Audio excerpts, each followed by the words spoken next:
So what we did was we studied human tau in a cohort of approximately 100 patients using mass spectrometry-based proteomics. And what we found was that the molecular features of tau changed progressively as we moved from control subjects through to intermediate stages of that are called Braak stages.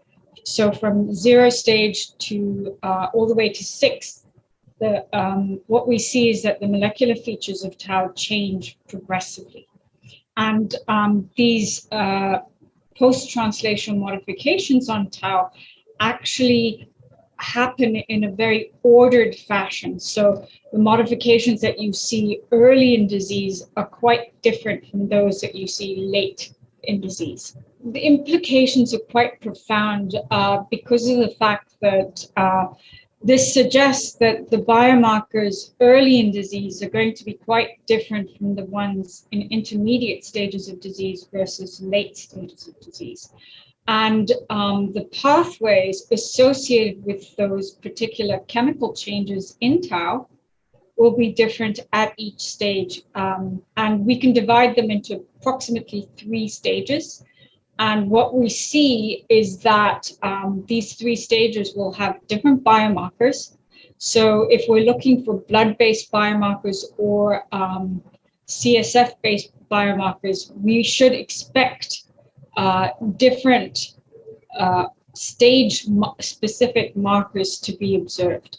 And then this also has implications for therapeutics because, as we know, and this is a paper that we're writing right now, the pathways associated with the different stages of disease are different.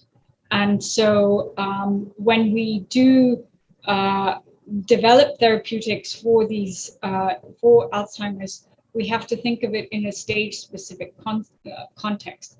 So, for example, if we're looking at preventing the disease completely, you want to stop the initiation of pathways that cause the initiation of the prion or the particle that enables the seeding of tau fibrils. And at later stages of disease, all you want to do is to stop the progression and further damage. And hence, those pathways are also very different. There are several plans that we have in place, some of which are addressing those specific pathways.